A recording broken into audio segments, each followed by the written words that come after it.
Dr. Erdal Ozkaya, thanks for joining us on My Security TV and welcome to Cybersecurity Asia 2023. Thank you. I understand you've been to Kuala Lumpur before and presented at this conference, but you focused yesterday your keynote on ransomware, and we're just off the on the heels of a ransomware panel that you participated in. I like the way you simplify your message to the audience and also to your general customers on ransomware.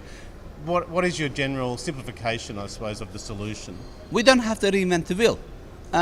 Go always step back and look at what happened to others. Look at their mistakes and try to learn from their experience. I mean, when we look at ransomware, it is not new. The first ransomware attack happened in 1980s through a physical floppy disk encryption. Yep. Then the big one, which was on the knees, was WannaCry, NotPetya, and from that it keeps going on. But let's look at the attack patterns. What is it? It is always, vulnerabilities, patching, not patching, phishing attack. So I can go with the list on and on and on, but it is always the same patterns. So why not look? I repeat again, look at what happened and try to learn from this and implement the good practices. And of course, with this, you should bring cyber risk management, you should bring some other great stuff, but again, everything starts from the basics. Where do you think the key ones that they go wrong at? Is it things like not having the right backups? Is it, we've even heard on simple things like API security. Where do you think companies should focus, I suppose, in terms of the Pareto principle of 80-20 rule?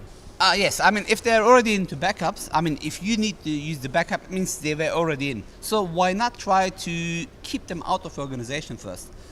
Lock your house, put an alarm system, and ensure it's safe when you leave the holiday. Yep. When you come back and somebody was in and then you put the alarm system, is not going to help you, or you call the insurance, not going to help you. Of course, you might get some money back, but the damage is there. So for me, it is always first prevention, and to be able to prevent, you have to, of course, detect. If those doesn't work, then you have to recover. Yeah. And this could be API, this could be vulnerability in exchange, this could be vulnerability in application, this could be anything and everything. But the main key here is try to keep them out. It's like, remember COVID days? All what you have to do is wear a mask, keep a social distance, try to stay away from people. And if not, you had the high exposure. Lastly, where should companies' stance be on paying ransomware? Do you think that's contributing to the problem, and maybe the position on the requirement for legislation to stop companies paying? To pay or not, that's the question. Oops, that was Shakespeare, right? Honestly, I wrote an article in 2017, and that article was ending with, someday you might have to pay.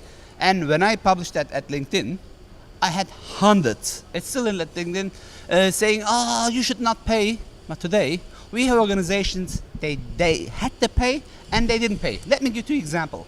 One of them is a famous GPS company. It was on the news, Garmin. They were demanded 10 million, they negotiated, they paid 4 million, and they were back in business. Then, again, it was in the news, the famous gaming company. They didn't pay. They had their backups, they restored back. And it was cool, right? But the hackers were a step ahead. They released 750 gigabyte, let me repeat, 750 gigabyte of source code into the wild. I'm like, dear CISO, dear IT team, 750 gigabyte data has left your organization and you didn't notice? Yeah. So, to pay or not to pay? Sometimes it's not the question. The question is, to get infected or not infected. If you get infected, did they exfiltrate any data? If they did, you pay or not, they're going to sell it to someone else anyway. I suppose that's a good point, is it's too late by then. Yes. If you're answering that question. Yes. And look, I no doubt the audience got that takeaway. I suppose, what is your sort of call to action? You've written multiple books. Yeah. Where can people find out more? Amazon, in Australia, Amazon is there, or multiple bookstores, they keep stocks. They can get Beautiful. it. We'll have the link. Simple Google Bing search. Beautiful. We'll have the link in the show notes. So, Erdal, thank you very much. Very entertaining here over the last couple of days. Thanks for joining us on My Security TV. Thank you for the invitation and keep in touch.